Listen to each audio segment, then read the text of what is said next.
How's it going, guys? Welcome back to the GSMC Chip Shot Football Podcast, brought to you by the GSMC Sports Network. I'm your host, Manny Maradiaga, today on Thursday, August 15th, to talk about some more storylines going in and around the NFL. We got some more preseason going on later today, just one game between the Eagles and the Patriots, and that's going to be one of our topics today in some of the joint practices that they had over this week, but it doesn't mean it's going to be the main storyline. Obviously, the biggest news, I believe, is Matthew Judon getting traded to the Atlanta Falcons from the New England Patriots.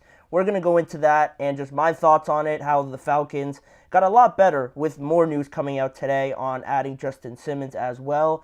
Then we're going to talk about Ja'Marr Chase looking for a new contract extension, but isn't necessarily needing one this offseason like some other receivers. Should the Cincinnati Bengals be putting more of an emphasis and making it more of a priority to get it done this year, or is time on their side and they don't have to worry about it too much? We're going to answer that question throughout the duration of the show and other topics as well as we move along. But before I get started, as always, I'd like to remind you guys, if you guys have any questions or want to make a comment during the show, we want to hear about it. Your input is a big part of what makes this show great, and we thrive on your energy and insights. So whether it's a comment, a thoughtful question, or an opinion you just have to share, don't hesitate to drop it in the chat. Now, if you want to make it absolutely sure that your message stands out and gets featured on the show, there's an easy way to go about that. Use the super chat feature. Just click the $ at the bottom of the chat box to send in your super chat. This guarantees that your message gets on the air, and it's also a fantastic way to support our channel. We rely on your support to keep bringing you the sports content that you love and appreciate each and every bit of you that are able to use the super chat button as well. So go ahead and let us know what you're thinking. Hit the super chat button and let's keep this show as interactive and as exciting as possible. But if you do prefer to use an alternative option, you still have the tip and donations link that you could use at gsmcpodcast.net to tip, donate, and leave a comment or question there. We couldn't do this show without your amazing support, and we're always so thankful to have you guys as part of our community, and also greatly appreciated for you guys to drop in any question or comment using, again, that super chat button. But regardless of that, we're going to jump into the first segment now, talking about the big trade that happened just yesterday. I believe that the news of Matthew Judon being traded to the Atlanta Falcons announced pretty much, confirmed this morning actually, but announced yesterday over some reports by Ian Rappaport and all the other reporters that had something to say about it. Matthew Judon now ends his tenure with the New England Patriots, and he goes over to the Atlanta Falcons, all for only a third-round pick. The Patriots get a 2025 third-round pick, and of course the Falcons get Matthew Judon. And I think this is overall, just general thoughts on this, the best solution for both parties here, just because it's been a confusing last couple of weeks following this Matthew Judon situation, because he was going to participate, leading into training camp. He said, compared to last year, where he was also looking for a new contract, he said that he was actually going to take part this year in training camp and not hold out, because he said that, that just wasn't him. That wasn't something that he felt comfortable doing. So initially, you thought that Judon was going to be, a good sport about it. He was going to show up and just play out this last year and sort of see what happens in the end. But it took a little turn once the pads came on, and then you saw him sitting out to the sideline. I'm sure you guys saw the interaction between him and Jerod Mayo on the sideline, having a pretty extensive conversation while Judon did not participate in practice. Then he sort of walked off the field after that, and we didn't know where to go really from there.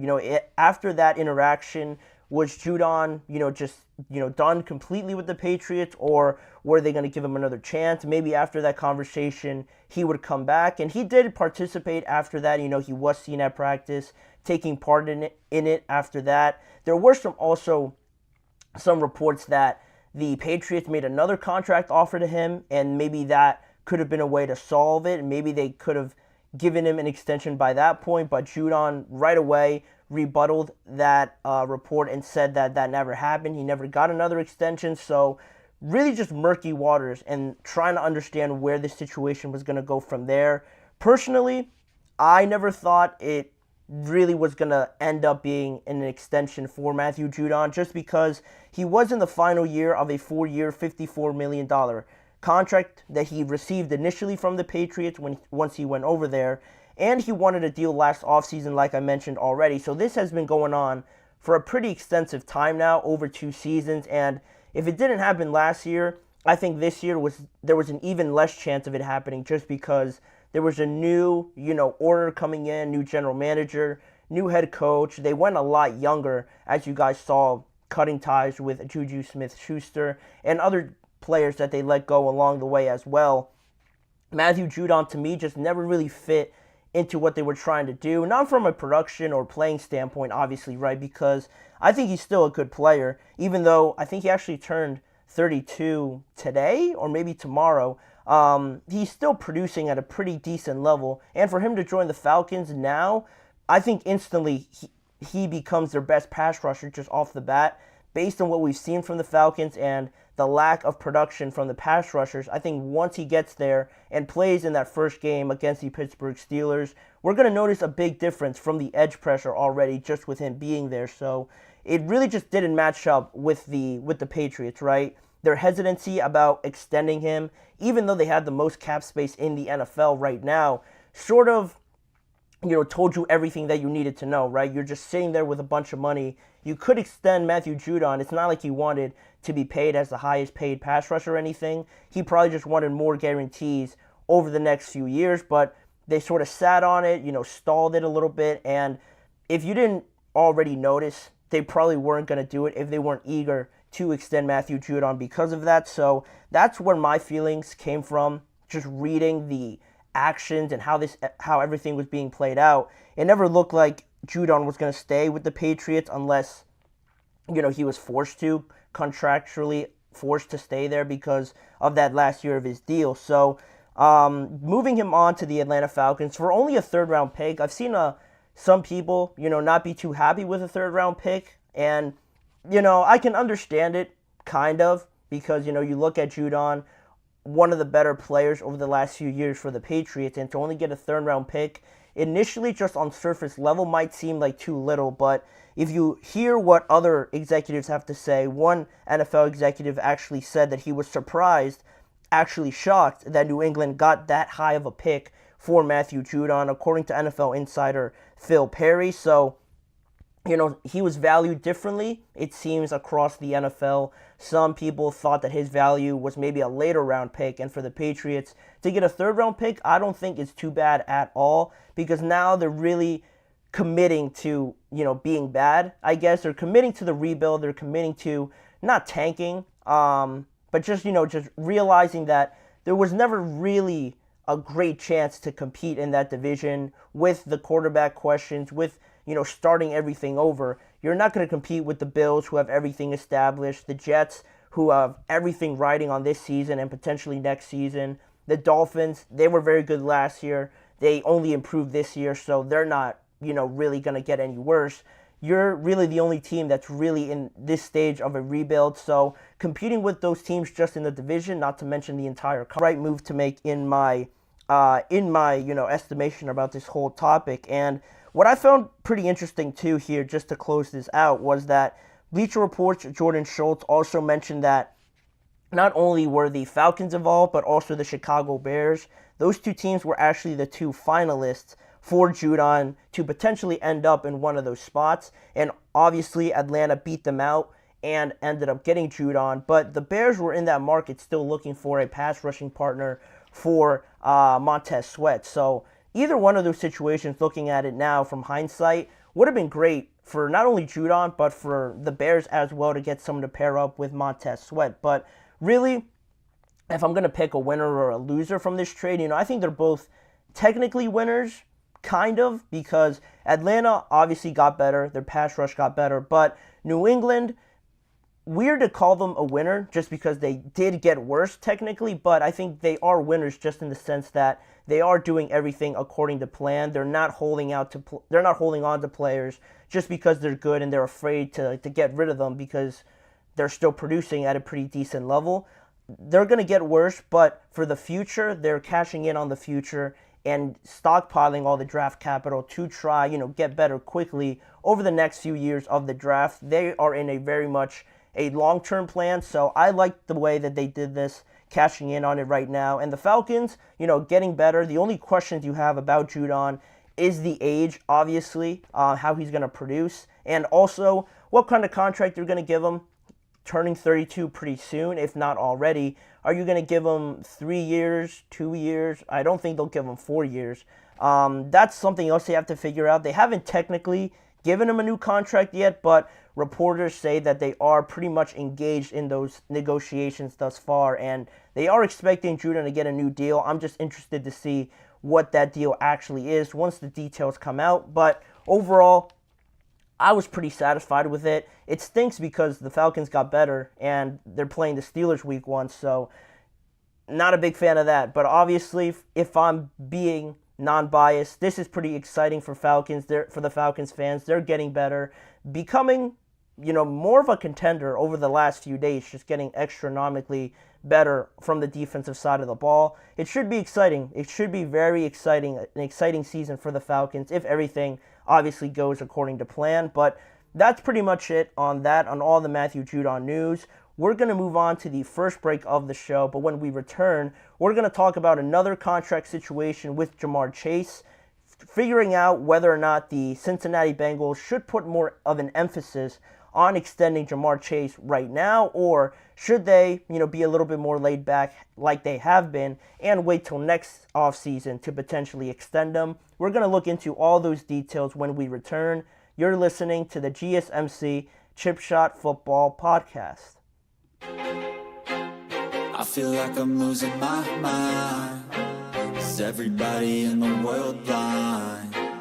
Please, Lord, give me a sign, a sign.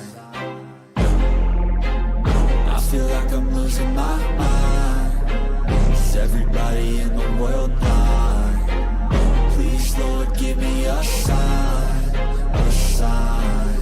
I wanna be the greatest. Everybody on the fake shit. I look around and feel like everybody is the fakest. I make this every day and I'm impatient, hoping one day I blow up from the basement. Statement, the top is so vacant. I don't hear shit that I think is amazing. Waiting for my day when I'm playing sold out shows for 1,000 faces. Hey, give me that crown, get in my way and to be put down. It ain't your place, all this my town. If I want that shit, then I'll get it right now. I'm losing it, the noose it fits. I'm losing shit, a stupid myth. You choose to live or choose to dip. You choose to fight or lose your grip and lose a gift. I feel like I'm losing my mind. Is everybody in the world blind? Please, Lord, give me a sign, a sign. I feel like I'm losing my mind. Is everybody in the world blind? We are back here now on the show to talk about the Cincinnati Bengals and another top 5, top 3 wide receiver in the NFL, that being obviously Ja'Marr Chase. And on Ja'Marr Chase being one of the best receivers in the NFL currently, he has been since really he stepped foot in the NFL, right as he was drafted, much like his LSU teammate Justin Jefferson. As soon as both of them got into the NFL, they've been home run hitting draft picks ultimately, because you look at Ja'Marr Chase and what he's been able to produce for the Cincinnati Bengals, helping them make a Super Bowl, and the partnership that he has with Joe Burrow, being one of the more dangerous duos, just quarterback to wide receiver in general in the NFL. But you look more deeper into his first 3 seasons, he has reached 1,000 yards in each of his first 3 seasons, and since he's been drafted, he's been able to do that. And also just last year, when it was all pretty rambunctious and just not certain on where the season was going to go for the Cincinnati Bengals last year, you look at still what he was able to produce in 2023, over 1,200 yards, 7 touchdowns, and 100 receptions nonetheless when Joe Burrow was in and out with injury, then ultimately being sidelined for the entire second half of the year with that wrist injury. Ja'Marr Chase still doing what Ja'Marr Chase does ultimately, producing like a wide receiver does, like a wide receiver 1 does, at an elite level. And that's why we get to this issue now where he's also looking for a contract. But you might compare it to Brandon Ayuk, CeeDee Lamb. But the main difference with Jamar Chase and those two other guys. Those two other guys are on their absolute final year of their deals. They're on their 5th years, technically, of their contracts, whereas Jamar Chase is only just becoming eligible this offseason to get that extension. He is in no way, shape, or form trying to face a deadline with the Cincinnati Bengals. The Bengals don't really have to do it this offseason if they don't want to. This is just the first year that Jamar could decide to approach them and try to figure something out, best case scenario, this offseason if they were to figure out an extension. But like I said, this is his first year of eligibility, but because of that, he is still in his rookie contract, and he is set to make about $1 million in base salary for 2024, and still, the Cincinnati Bengals still have that 5th-year option like Brandon Ayuk and CeeDee Lamb are on right now, where Jamar Chase will earn around $21.8 million on that 5th-year option, which the Bengals have already exercised. So if they can't figure out something for the remainder of this offseason and even till next offseason, till the end of next offseason, Jamar Chase is still going to technically be on that team because he's still contractually obligated to be there because of that 5th-year option. So the Bengals have nothing but time really on their side, but it becomes a little tricky now and a little bit just awkward, uncomfortable in a sense, because Jamar Chase obviously doesn't want to play 2024 on a $1 million base salary. His talents obviously astronomically exceed that price tag for the Cincinnati Bengals. So he hasn't been practicing. He hasn't been practicing or taking part in the actual, hitting, the drills and whatnot in the Cincinnati Bengals practice. He's only been there, just present, just sitting on the sidelines, sort of holding in, if you would. And that's the situation he faces now. But head coach Zac Taylor mentioned that it's nothing that he is really taking too seriously, it seems like. He didn't say that, but just based on his comments, he says that they're taking it day by day, and they're just going to essentially wait it out, see if anything changes naturally, if Jamar just decides to practice, because again, he is contractually obligated to play, or else he will be subject to fines, probably come the regular season. I don't know for certain if they're doing it right now. They might be sort of, just waving those away just because they know and understand what Jamar's going through, wanting a long-term deal, but once the regular season starts, they're going to need him out there. And I don't think he'll hold out or anything like that because this is the only first year of eligibility. But regardless of that, it is not an ideal situation, not the perfect situation, obviously, because the Bengals will want him out there, will want him practicing. And just based also on the fact that their owner, Mike Brown, said that that they will do anything necessary to extend Jamar Chase, but he also mentioned how it probably won't happen this offseason. It's likely to happen at some point, maybe in the coming offseason, or that they're going to revisit it next year at the earliest. So it's not, facing a good situation for Jamar Chase to potentially get this done as soon as possible. And in all reality, the fact that Jamar's not there, you can kind of put up with that in a sense just because he is going to stay healthy, so that's a great thing. But you want him out there just because Joe Burrow's out there taking part in training camp. He was out there for the first time in forever in a preseason game, so you just want him out there to kind of get everything going, make sure everyone's on the right page. Unfortunately, you don't get to do that, but it's not too big of a concern that you think that it's going to affect Jamar Chase and he's going to drop to like 800, 900 yards because he wasn't there during training camp. That's not really the issue. It's just the fact that it seems like it's kind of happening pretty early, and in reality, this could carry on for the rest of this offseason, the entire next offseason, and then once you get to the offseason, even after that, I'm pretty sure the Bengals still have technically a franchise tag option if they want to apply that to Jamar Chase. So I don't think it'll get to that point, obviously, but that's the last resort that the Bengals and Jamar Chase could get to. But if I'm Jamar Chase, yeah, I'm holding in. I'm there at practice, but I'm not just taking part in it because I'm still confident that I could still go out there and produce. But the fact that he's holding in right now is a little confusing, and I wouldn't do it technically. I understand it, but I don't think I'd do that right now just because really if he waits a whole nother offseason, you'd probably expect to get CeeDee Lamb, that extension if you're the Cowboys. You expect Brandon Ayuk to sign a deal as well. So it could benefit Ja'Marr Chase ultimately to wait a whole nother offseason at the latest to potentially move that marker a little bit in terms of the wide receiver market. Maybe, I don't think it's crazy that CeeDee Lamb maybe resets the market. I don't think you can name another receiver right now that has the opportunity to do that. If anyone's going to do it, it's CeeDee. I don't think it's going to happen, but he is the one most likely to do it. And say he resets it by $1 million or $2 million, it gets 37 per year or something like that. It makes it a little bit better. It grows the pool a little bit more for Ja'Marr Chase for the next year. If he produces numbers like this, at least, which he seems to be doing already pretty easily, it's going to make it a better case for himself to get paid a little bit more. So that's why I really didn't understand too much why he was holding in right now. I can kind of see the logic behind it, but if I'm the Cincinnati Bengals, again, I don't really feel too much pressure trying to extend Ja'Marr Chase right now. Yeah, I want him practicing, but I'm not too stressed about it. He is in the final part of his deal, but it seems like Cincinnati is taking that approach already, knowing that time is on their side. So they're not really stressing too much looking into this situation right now. And really, this is a time for, if there was ever going to be a time for an owner like Jerry Jones to say there's no urgency, this would be the time to do it. This would be the perfect situation to say, there's no urgency to extend my best receiver, my elite wide receiver that I have on my roster. Not when he used it with CeeDee Lamb, but rather in this situation, knowing that you have at least 2 more off seasons to work something out. This is the perfect time to use that no urgency comment. But that's basically what the situation is for Ja'Marr Chase right now. He may end up, benefiting better because he waits another off season. You could see why he would want his money now.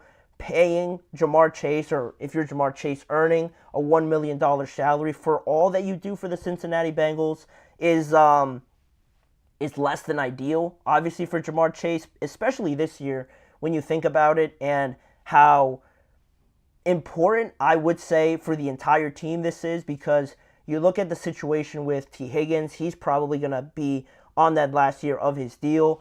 And he's probably going to move on after this, because if they're going to pay Ja'Marr Chase, I don't think they'll afford or be able to afford T. Higgins on another $26 million salary per year. So it seems like this will be the last year for T. Higgins. They moved on from Joe Mixon, so they're going to need Ja'Marr out there. They're going to need him to perform. And with all of that writing on this year, you look at Ja'Marr and what he's making, it kind of makes you feel a certain way about, like, so much is being put into this season. If you're Ja'Marr Chase, you want to get, validated for, going the extra mile and contributing so much to this year because of how important it is.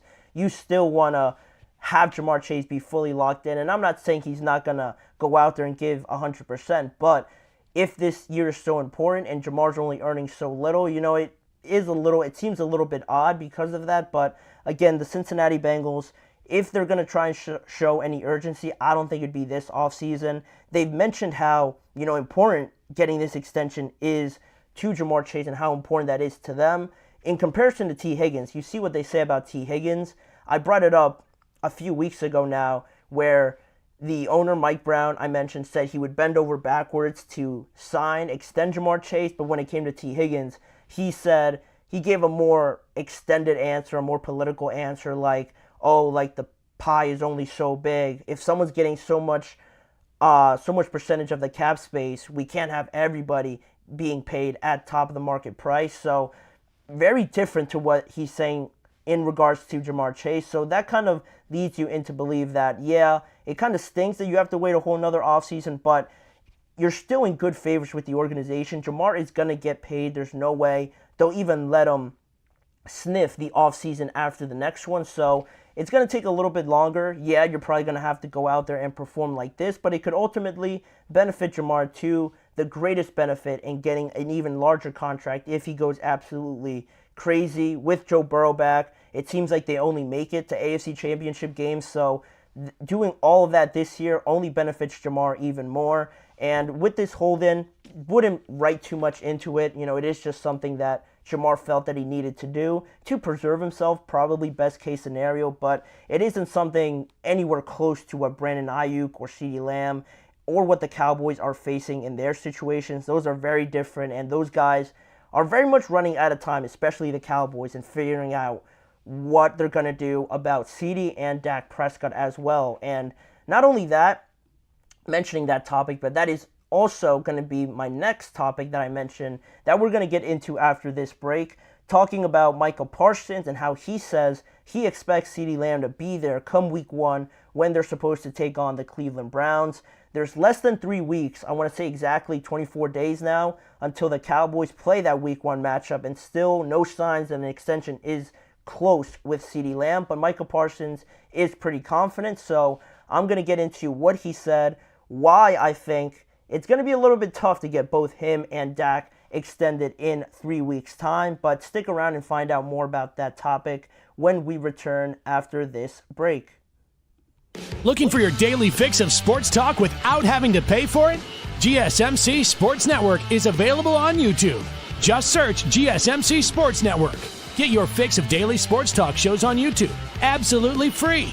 NFL, college football, NBA, MLB, MMA, UFC, fantasy football, and so much more.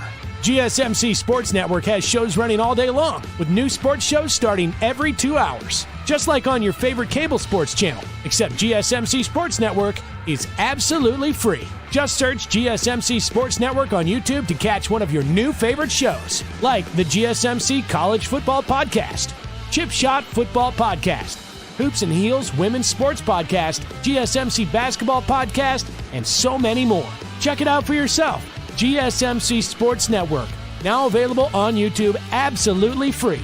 Search GSMC Sports Network on YouTube right now.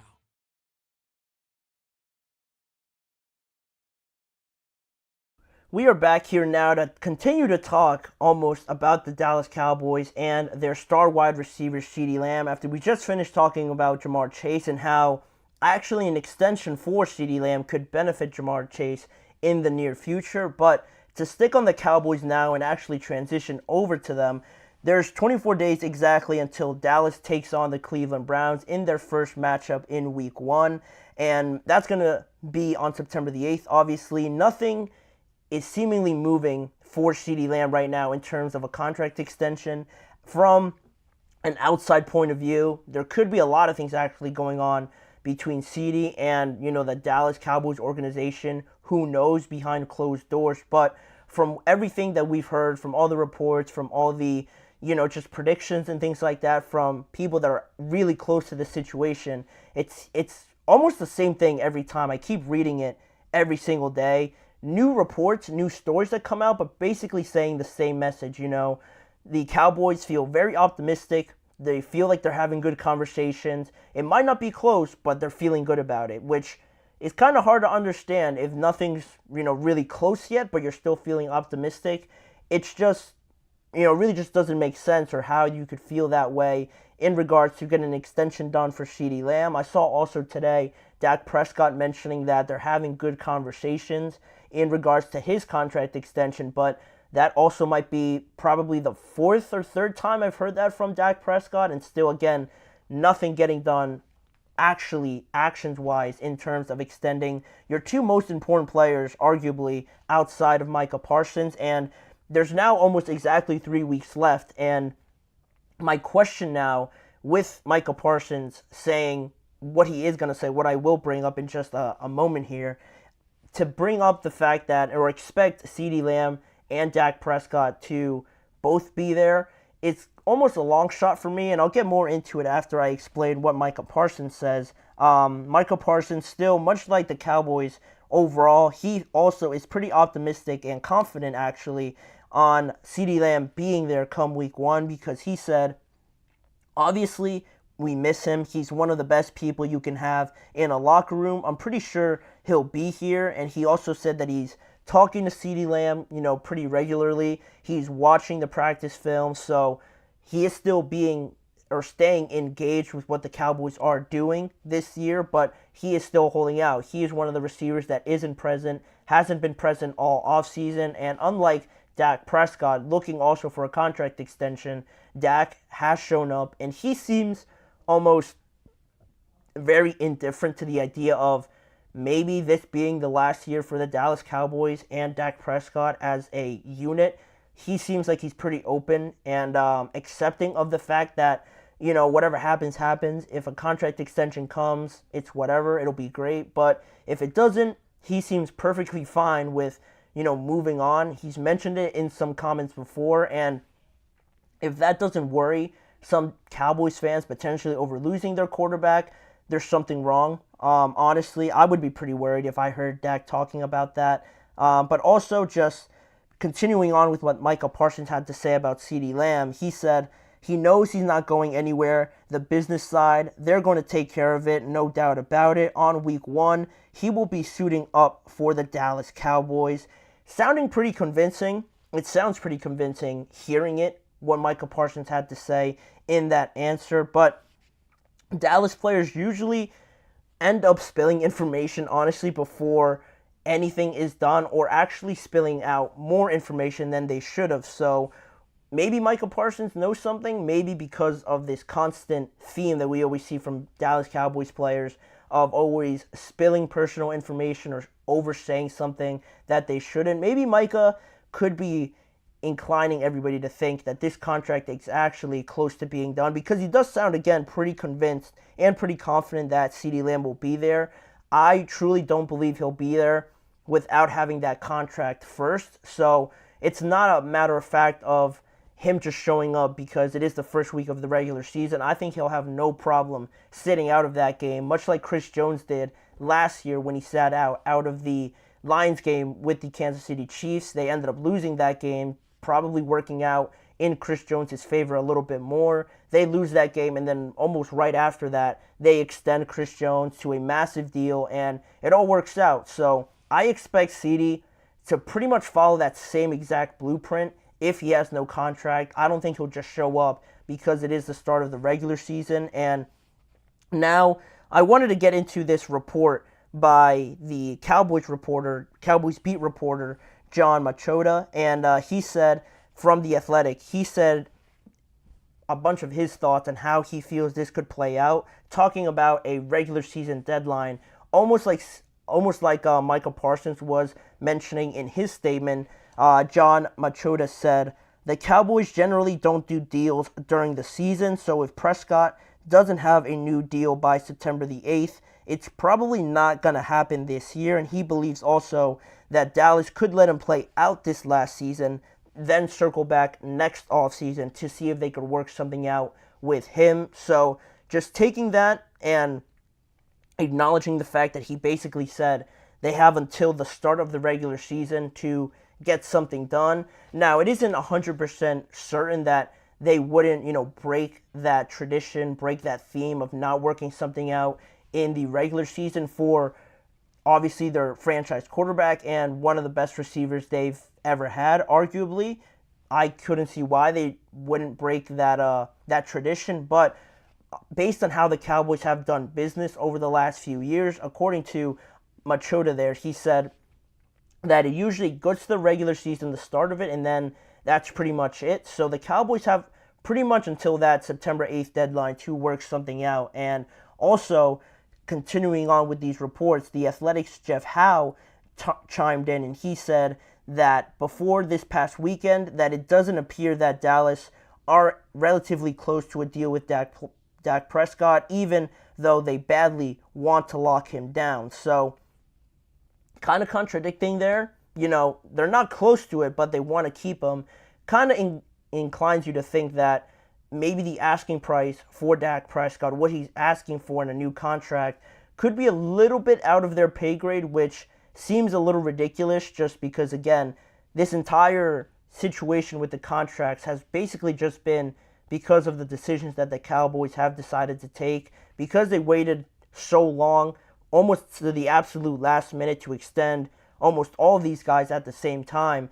It's, getting a little bit dicey now in extending everybody, even though, like Jeff Howe says, they badly want to lock down Dak Prescott, obviously because he just came off of a great regular season. He's their franchise quarterback, And again, he's just the quarterback in general. Teams want to keep guys around, obviously, playing the quarterback position, especially if they're playing to the level of Dak Prescott. But it makes you think that if they want to do it so badly, but they're not close at all, maybe the asking price is just not what they want to do. And now, that might seem like a Dak Prescott problem. That might seem like Dak's being a bit of a bad guy, maybe asking for too much. But you could also look at it in a way that maybe the Cowboys are just not willing to offer a value that a lot of people probably think is fair for Dak Prescott. We don't know what he's asking for or anything like that, but maybe you could shape this in a way in thinking that the Cowboys might be being a little bit cheap, not wanting to overpay for Dak Prescott and wanting to do it. Of course, they want to keep him, but not willing to overspend in their estimation to try and keep him is what I'm trying to get at. So, you could look at it a lot of ways, and I think those two ways are very similar if you look at that report and think, oh, wow, Dak's asking for too much. Who does he think he is? He shouldn't be worth that much. But also, maybe he's asking for, I don't know, $55 million or maybe just a little bit more, and the Cowboys are reluctant to pay that because it might be too much for them in their estimation. So there's always two sides of it. And also going back to John Machota's report, he seems pretty confident in that an extension for CeeDee Lamb is a little bit closer, so they can both be done, but will they be able to have the opportunity to do both? And that's really where my thinking goes to with all of this. With about 3 weeks left, and according to the fact that Dallas doesn't really do business after they're into the regular season, it's kind of hard for me to believe that they're going to give the contracts to both of these guys, market-setting contracts in this time frame. It's hard to do that, obviously, because it's taken so long already, and to invest so much money into CeeDee Lamb, he deserves it over the next 3 weeks, but also hand out a contract like that to Dak Prescott as well. It seems like it's going to be a lot. It's going to be a lot in just this time frame, and they could be talking about it. They've been negotiating it for the longest time, but now, because of all the reports saying that they're not really close, I don't feel like they're going to find any sort of breakthrough in the next 3 weeks that they couldn't have already in the months leading up to this, final decision now that we're really getting close to this deadline, especially if they don't do extensions, like I said, during the season, mostly to avoid, this holdout. You would want to get CeeDee Lamb done first, obviously, to have him be there. And it makes you think, where does that, leave Dak? If you extend the CeeDee Lamb first, say, just because he's not there, you want to have him there and actually show up. Maybe you get his deal done first, but then what does that mean for Dak Prescott? If you invest a lot of money in CeeDee, are you still gonna give that amount of money to Dak if he's not holding out or anything, so he's not really forcing your hand too much, but he does seem to be the more accepting, going back to the point I made before, of the fact that, if he moves on, if the Cowboys aren't willing to meet his demands, he has no problem with, having this be the last season for him being the quarterback of the Dallas Cowboys. And for two market-setting deals, again, it seems like 3 weeks just doesn't seem to be enough time to get that done. And that's my biggest issue now with, it seems like the same reports coming out each and every day. I just feel like they're going to have to end up choosing which one to do before the start of the regular season, and that might just end up being CeeDee Lamb because he's actually not there. He's not taking part in anything. He is holding out, and you want to make sure that he is there for that Week 1 matchup because they're definitely going to need it, playing the Cleveland Browns, matching up against Denzel Ward, having Myles Garrett come off the edge, and all the other talented players that they have. To not have CeeDee Lamb out there, they're probably going to be like 13-point underdogs or something like that in their first matchup, in all honesty. So they absolutely need him out there as much as they need Dak as well.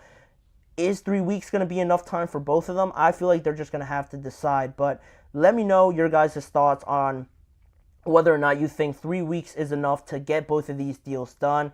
And are we going to see both CeeDee Lamb and Dak Prescott out there come Week 1 against the Cleveland Browns? You guys let me know what you're thinking and all your honest thoughts about this situation. But we're going to move on to another break. We have two more topics to talk about on today's show. Some takeaways from the joint practice this week between the Philadelphia Eagles and the New England Patriots. Not a lot of positive news coming from the Patriots side of things, but we're going to get into more of that. And then lastly, continuing on our series, the biggest remaining questions for the AFC South teams this time around, talking about the Jaguars, the Titans, the Colts, and the Houston Texans in the last segment of today's show. That is coming up for you guys, but we'll be right back in just a few seconds.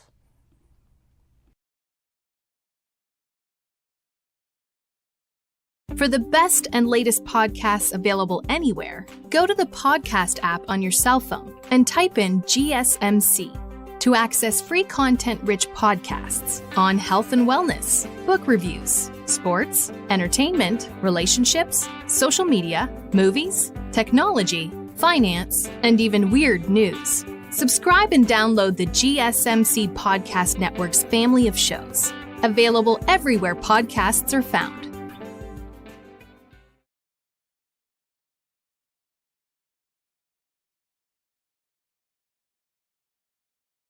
Thank you for joining me back here on the show, and now we're going to talk a little bit of what's been going on this week in regards to the Philadelphia Eagles and the New England Patriots, because both of them took part in some joint practices this week leading up to their second week of preseason against each other, obviously, actually tonight, actually kicking off right now at 7 o'clock Eastern Time. So with that matchup being, live right now, they held those joint practices on Tuesday, I believe, and potentially or Monday, I believe, and maybe potentially on Tuesday. But with that being the case, you get a little bit more of a better understanding, I always believe, with joint practices, because you're not always going up against, obviously, your teammates. Maybe not always going 100%, because it does get a little just boring and repetitive going up against the same guys that you're really on the same side as. So now with these joint practices, not only do you get better competition, but I really believe you get a better sense of how far along your team is when you're in a practice setting. It gets hot, it gets frustrating a lot of the times. If you think you're doing one thing great against your own team, but then you get to face another team and you get your butts kicked, it's really eye-opening, and it's really, a great understanding of where your team is. And that's where we get to this situation, because with the Eagles and the Patriots, very different sides of the spectrum, right? Obviously, probably quite opposite sides of the spectrum, because you have the Eagles, who have all these Super Bowl aspirations, expectations to make it to the NFC Championship game, at least with the roster that they have. And then you look at the Patriots, who are very much resetting everything at the absolute first step of, the process of getting everything settled down. To have these guys in joint practice, you could probably imagine it didn't go well for the New England Patriots, and that's exactly what I wanted to talk about, because it wasn't so competitive from just a standpoint of looking at the drills and how, there was a couple Patriot wins here. Some Eagles players got some wins in these drills. It was pretty favored towards the Eagles side of things. And for some reports coming out of Tuesday's practice, according to NBC Sports Boston's Phil Perry, he pointed out that the biggest issues were with the offensive line for the New England Patriots, mentioning how it's been such an obvious weakness and so bad that the offensive line and just the offense in general, on Tuesday, the unit allowed more sacks that day than passes completed from Jacoby Brissett and Drake May throughout the duration of the practice, which is pretty incredible if they actually recorded it right. That's insane to know that you allowed more sacks than passes completed in that joint practice. And to go off of Phil Perry's reports, then you get Boston Sports Journal's Greg Bedard also describing it as an absolute train wreck and questioning everything that he has seen up until now from the New England Patriots. Because like I mentioned before, it's not only such a great eye-opener to everything, and hopefully your team comes out on the positive side of things, but on the other side of things, if you're facing up against maybe a team in your division or just any team in a joint practice, if you're on the wrong side of things, you get a lot more frustrated, and really you kind of have to take a step back and realize wow, maybe we're actually not as far along as we thought. And maybe we have to take a good look of ourselves in the mirror and realize that we're not at the level of some of these other teams, especially the Eagles, who are probably one of the best teams on paper in the NFL. We're light years away, apparently, according to these reports from Greg Bedard, describing it as a train wreck, questioning everything about this offense so far. And not only did those two guys have something to say about it, but there was also another quote that I wanted to show you guys here from the Patriots insider Tom E. Curran, and he said a pretty long-winded, explanation of what he saw from Tuesday's practice report. He said, when I look at those run stuffs, when I look at those unforced errors and the penalties that actually happened, though, you sometimes see penalties that are a result of a team being overmatched, and those are the penalties that happened in the course of play. And then there's other penalties that happened unforced, also mentioning that it's really the tidiness and just the unforced errors, like Curran mentioned in his statement, that are really the most eye-opening, and that it's really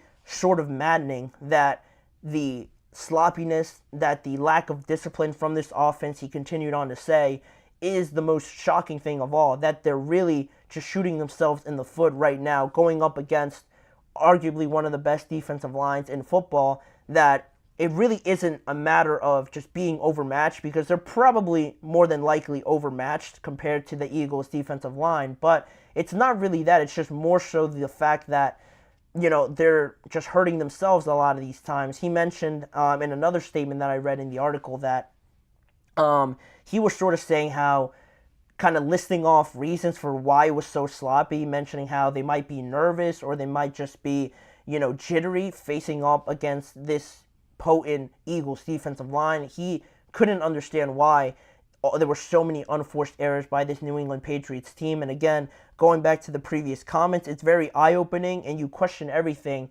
on how just facing these guys in a practice setting, not even in a game setting, is so, it's just so shocking, the results that you get, because this is obviously the NFL. All these teams are good teams when you really look at it, but when you have a situation like this, you really take a step back and look at this Patriots team like, all right, we thought maybe you guys were going to be struggling, might have some bumps in the road, probably going to be on the latter half, the worst side of things in terms of record. But when you get results like this, it leaves you pretty surprised. And looking back on those sacks, having 15 sacks to the 40 dropbacks that Jacoby Brissett and Drake May had throughout that entire practice, if you put that into a percentage-wise, 38% of the times that Jacoby Brissett and Drake May dropped back, they were sacked.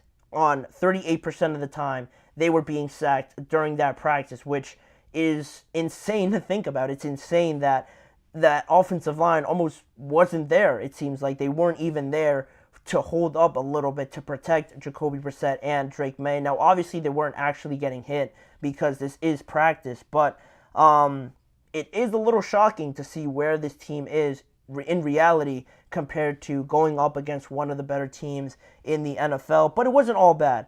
I don't want to just down or be down on the New England Patriots this entire segment. There were some positives from the young wide receivers, and that seems to be the main silver lining in all of this, that their wide receivers continue to impress in all of their practices, not just this joint practice with the Eagles. Guys like Jalen Polk, Javon Baker, Jalen Reagor even, all made and continue to show out in these practices, making impressive catches. Having good connections with Drake May is also important, but it really won't matter, honestly, not to down on them again.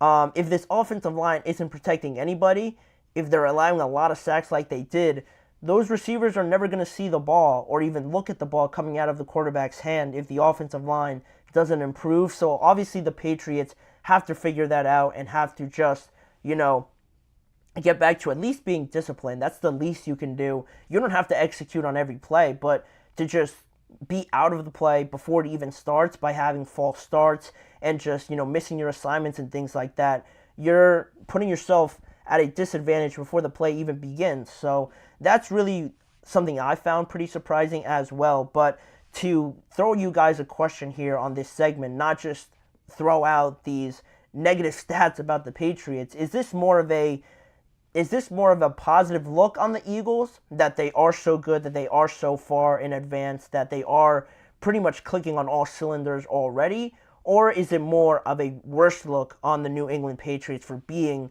really so bad in this instance? And to that question, I would say I think it's a better look for the Eagles than it is a worse look for the New England Patriots, just because of the fact that we knew New England was going to be bad. Maybe we didn't know they were going to be this bad, but when you look at this matchup, when you look at the odds in the bets for this matchup, I don't know if it happens during the regular season, but if it did, you would see probably a spread of at least 10 to 12 points, and it wouldn't almost be worth betting on this game if you were to do that in this instance, because the Patriots are nowhere near the roster matching up with this roster in terms of talent or just depth at every position. The Patriots aren't there yet, so again, to think that they're this bad, maybe they just had a bad day at practice, but overall, you knew the Patriots were nowhere near or having nowhere near the goals that the Eagles would have in 2024. So to me, if I had to pick one, it's definitely a better look for the Eagles, especially coming off last year where they really just fell off in that later half of the year. To come out looking like this, executing on offense, it seems like, with a new offense with Kellen Moore coming in there, I think it's more of a better look for them. It just shows that they are picking it up right away on the defensive side as well. Creating this much trouble for an NFL team at the end of the day is another great sign for Vic Fangio and the ideas that he's trying to teach and give out to his defensive players as well, being his first season as the defensive coordinator. So, they're supposed to dominate teams like this, in all honesty, with the roster that they have, the talent, the players that they have as well. They're equipped to dominate and perform like this with the players that they have in hand. And really, it's a harsh reality for the Patriots, but it's also, you don't expect too much out of the Patriots, in all honesty. To put up a fight, to see the Patriots going toe-to-toe with the Eagles, say, in practice, instead of looking this bad, I think would have been even more surprising than what we actually saw. But, it is what it is. The Patriots, they're probably, I don't know what the game is looking like right now. It just started, but I maybe don't expect it to be particularly close. But it's not about the results, honestly. It's about how they try to improve. Even if they get their butts kicked, try to find the positives in that and get better as you go out through this regular season. But that's pretty much it. That's the update that we got from the joint practices. An eye-opener, certainly, for the New England Patriots. But with that being said, we have one more topic to get to on today's show, looking at some of the biggest questions still remaining for the AFC South teams and how they try to answer it to get the best results that they can in 2024. We're going to get into all of it and answering some of those questions when we return after this short break.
Thank you for joining me here on the last segment of today's show, just to continue on our series, going through some of the biggest questions that I have across each division in the NFL and looking at each team and trying to solve one of the biggest issues that I see having for each of these squads heading into 2024. We talked about the AFC East yesterday, and now we're going to close out this show with talking about the AFC South. And I know I mentioned in the show yesterday that this AFC South is one of the more exciting ones, I believe, not only heading into this year, but set up to be very exciting in years to come. But just focusing in on this year, some of the biggest questions that I have, starting with the Jacksonville Jaguars, is who will be their starters, who will be their starters in their secondary this year? Because you look at this team, the second half of last year was poor overall, with this unit giving up 30-plus points 4 times over the last 6 weeks.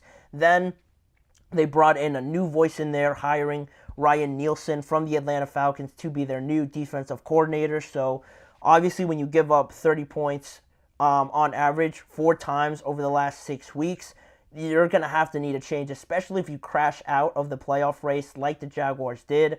You have no choice but to move on. But now, how does Ryan Nielsen deploy his new plan, and who will he decide to have out there as their starters? Because it seems like they have a few candidates here, or actually it seems like Andre Cisco, their safety, and defensive back Tyson Campbell are really the only guaranteed starters up until this point. The rest is pretty much unknown because you have guys like Darnell Savage, who's coming over from the Green Bay Packers. I expect him to start because they gave him a pretty nice contract overall, so I expect him to be in there, but he's a candidate to start, maybe to start more so in certain packages than others. You could deploy him at different positions, honestly. Then you have a guy like Ronald Darby, Jerrion Jones, DeAndre Prince, Antonio Johnson. All of those guys are candidates to fill a bunch of these spots on this secondary. And if you look back to who you see on your screen, Andre Cisco, he actually said one of the biggest differences he noted in this division from just last year to this year is the quality of wide receivers that the AFC South has brought in. Now, looking at each team, you go through every squad, and you're left pretty impressed with what you see. The Jaguars still have Evan Ingram, Christian Kirk, and guys like that. They drafted Brian Thomas Jr. out of LSU as well. So they have a pretty exciting receiving core still from last year. Then you look at the Tennessee Titans, adding Tyler Boyd and Calvin Ridley to their squad, already very impressive. Then you look at, obviously, the Texans with Stephon Diggs, Nico Collins, Tank Dell, Dalton Schultz, all these guys. They're probably the best equipped in that division. And then even the Indianapolis Colts with Michael Pittman getting that contract, staying with the Colts. They still have Josh Downs, who was pretty impressive last year. And they brought in A.D. Mitchell, a very exciting rookie in this year through the NFL draft in the second round. So all of those teams have very good receiving cores. So the Jacksonville Jaguars, to have the secondary be the worst or more doubtful position on their defense, I think it is something that they have to fix and address, obviously. But it's good that they have all these options, but it's going to be very important to line them up and figure out what works for you going forward, because this is very much a passing division, one of the more pass-heavy ones in the NFL. So if you have that struggling in the regular season, it's not going to go too well for this Jaguars team, who does have a little bit of pressure heading into 2024 with the way that the year ended last year and all the money that they gave to Trevor Lawrence this year. So it's not like they could just get by and no one's going to notice. They need to put up results as a very important part of this year as well. But we can move on to the next team, talking about now the Tennessee Titans. And again, very offensive-based question for them is, will Levis ready to take the next step to lead this team in 2024? Because they are probably the team that changed the most, right there hand in hand with the Houston Texans. But it's hard to address everything, but the Titans almost certainly did that and got a lot better just from how things ended last year to now looking at this team in a completely different way heading into 2024. The only thing that maybe they didn't address fully could have been, I don't even know, like their linebacking unit, maybe pass rushers, edge rushers, if I really were to say something. But really, they addressed everything else, because you look at not only bringing in Brian Callahan as their new head coach, they brought in those guys like I mentioned, Calvin Ridley, Tyler Boyd. They added Lloyd Cushenberry and drafted J.C. Latham on their offensive line. Then also on the defensive side of the ball, they bring a guy in like L'Jarius Sneed, Chidobe Awuzie on their cornerback spot, so that's pretty much taken care of. They brought in Kenneth Murray from the Los Angeles Chargers for their linebacking position as well. They almost addressed every single spot on every part of their team, so I was very excited to see it. The Titans now becoming a little bit more modern, and it really just all comes down to Will Levis now, because you need a top-tier quarterback in the NFL, obviously, to compete with the Patrick Mahomes, the CJ Strouds now, the Joe Burrows, the Lamars, and all these guys like that, the Josh Allens.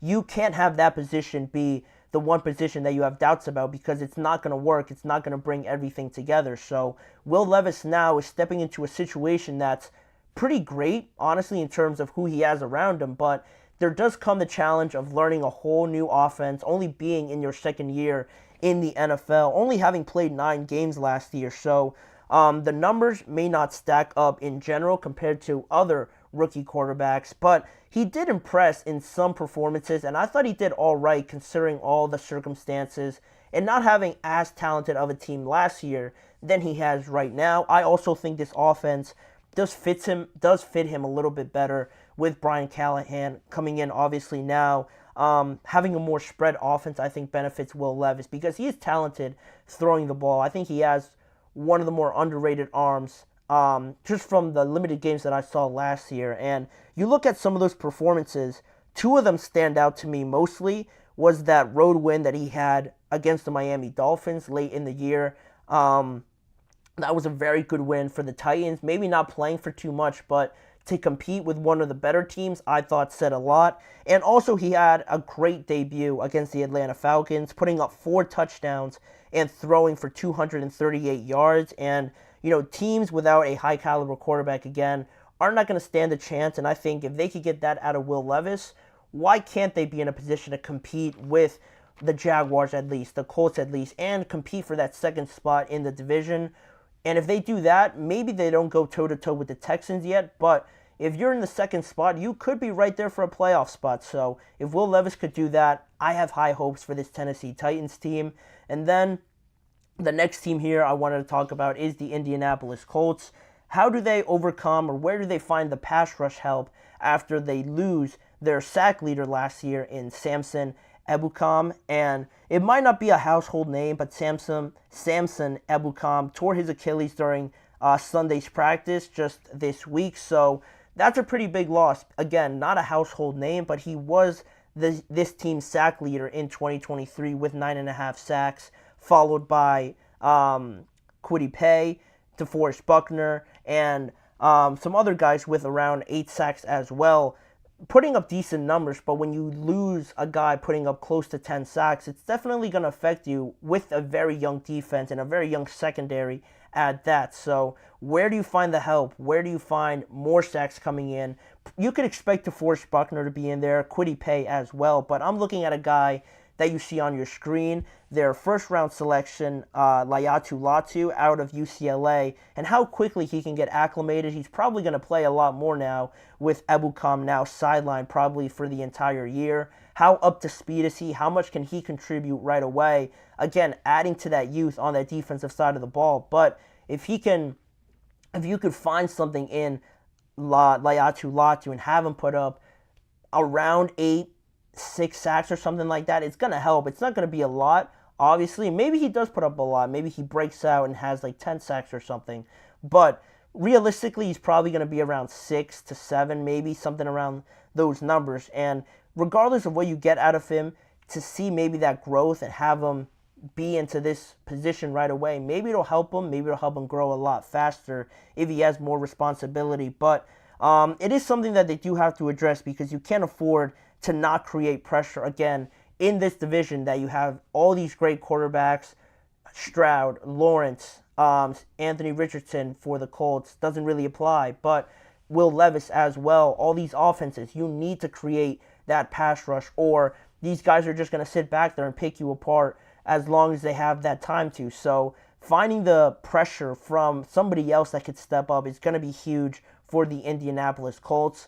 Trying to compete there, if they could get the best out of this defense and have them contribute and match the offense, because I think their offense is going to be very talented and very good this year. If they could get the same out of their defense, I think it'll be exciting for them as well. And then the last team I wanted to mention here is the Houston Texans. Not so much positionally, but just dealing with the expectations. Heading into last year, if I told you that we were going to expect the Houston Texans to be maybe in and around the AFC championship game just a year later, you probably would have looked at me like I had three heads or something like that. There was no way you could have told anybody, or anybody would have bet that the Texans were going to be this astronomically good just a year from drafting a rookie quarterback, not really knowing what you have in this team. You have a new head coach, so you're pretty much feeling everything out, but you go out there and you have your rookie quarterback produce one of the best, if not the best,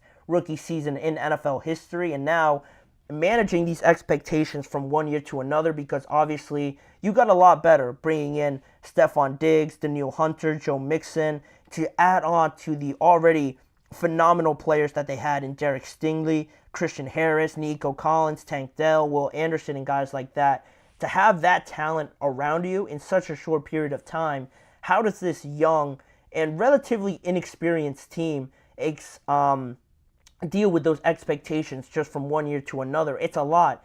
It's a whirlwind of just cameras in your face, answering all these things, and expecting everybody already to have you penciled in for the divisional round, the AFC Championship game, if everything goes right, and maybe even the Super Bowl for some people in some people's minds. So how does this young team, accept the responsibility, go out there with a tougher schedule from last year and perform and try to meet these expectations? Because you can be rest assured that if they don't get, anywhere close to at least making the divisional round again, they're going to get killed for, underperforming, having such a disappointing season, where in reality, it's pretty miraculous to see them have this quick of a turnaround. You hardly ever see it. So it's just the way it works now. You have all these players, you're expected to perform, and I have confidence in them, but that's something that I don't think a lot of people think about. The expectations for such a young team to try and meet them right away could be a lot more difficult than a lot of people estimate it to be. But I have confidence in them. I really like CJ Stroud as a player, not only on the field, but the leadership he brings, the kind of person and character he is in and every day for that organization, I think is great for them. I have them making it to the divisional round at least. So anywhere besides that, I think is still going to be very impressive. They have the pieces to do it. They just have to go and execute. But that pretty much does it for that segment, and that wraps up today's show. I want to thank you guys for joining me on today's episode of the GSMC Chip Shot Football Podcast. Please remember to like, follow, and subscribe to the show, as well as following the network on all forms of social media.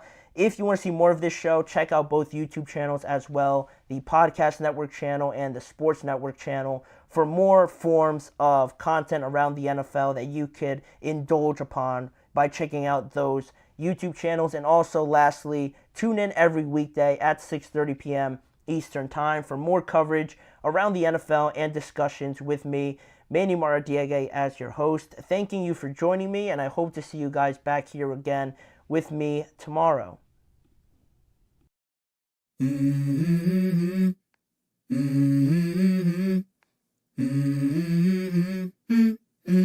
Let's go. I wake up to a little bit of drool on my pillow, feel like it's gonna be a bad day. Yeah, I'm tired of shit, and the coffee ain't hit yet, damn, ain't that great.